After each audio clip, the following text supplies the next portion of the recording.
Canada को बहुत सारे इंडिया, पाकिस्तान, अफगानिस्तान, बांग्लादेश के लोगों ने एक ख्वाब की तरह देखा और उन्होंने सोचा कि जब वो कनाडा पहुंच जाएंगे तो साफ सुथरी सड़कें होंगी, पार्क होंगे, बिल्डिंग्स होंगी, रोजगार के मौके होंगे और बहुत सारी गवर्नमेंट की इमारत होगी, बहुत सुकून होगा और उसके बाद वहां से जन्नत ही जन्नत वाली जिंदगी का आगाज होगा।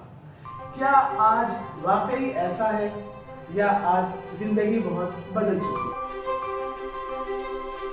लेकिन घबराने की बात नहीं है। कनाडा का शुमार आज भी दुनिया के बेहतरीन मुल्क के तौर पर होता है। आज भी हालात बहुत अच्छे हैं और आज भी कनाडा की क़यादत पूरी कोशिश कर रही है कि अपने पड़ोसी मुल्क पर फुली डिपेंडेंट होने की बजाय दाएं बाएं इधर यूरोप, चाइना, इंडिया से अपने तिजारती मरासिम बढ़ाए और अपनी आवाम के लिए आसानियां पैदा करे और एक लॉन्ग टर्म स्ट्रगल के बाद आज से 10 साल, आज से 12 साल, 15 साल बाद का कनाडा दुनिया का एक बेहतरीन मुल्क बनता ही चला जाएगा। आइए एक एक करके बात करके देखते हैं कि आखिर अगर कनाडा वैसा नहीं रहा, बदल गया है, तो किन चीज़ों में और क्या क्या तब्दीलियाँ आई हैं और क्या वो जैसे बताया जा रहा है हमें हकीकत वैसे ही है या हकीकत कुछ और है।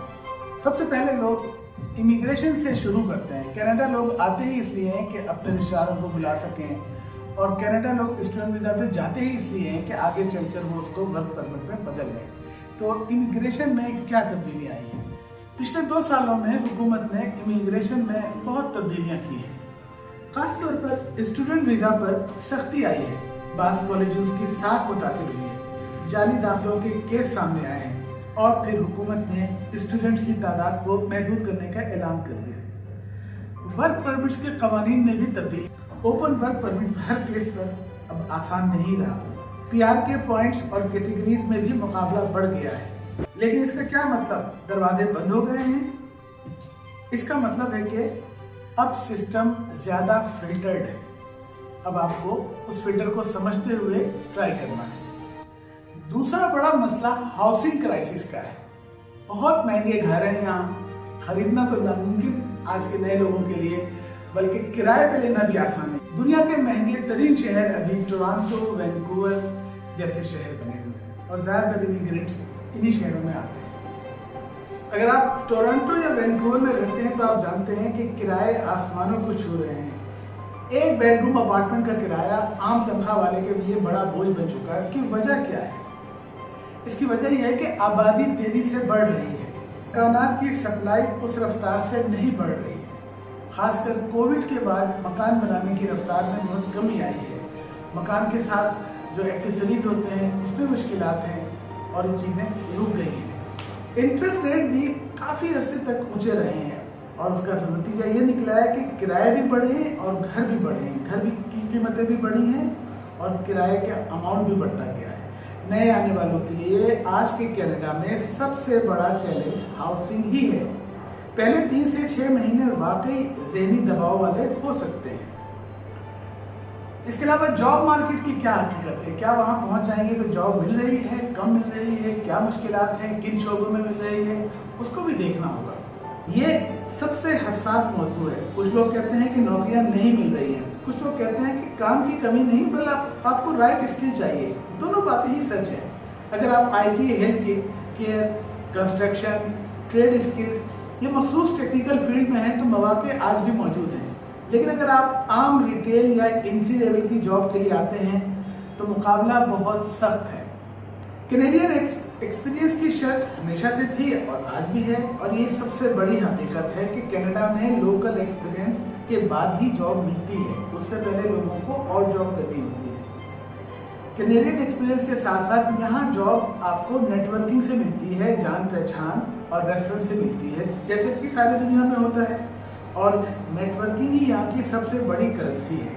आज के कनाडा में महंगाई भी एक बहुत बड़ा इशू है। ग्रोसरी की कीमतें बहुत बड़ा इशू है। अफोर्डेबिलिटी एक सबसे बड़ा इशू है इस माशरे का। 2026 में महंगाई ही सबसे बड़ा इशू है।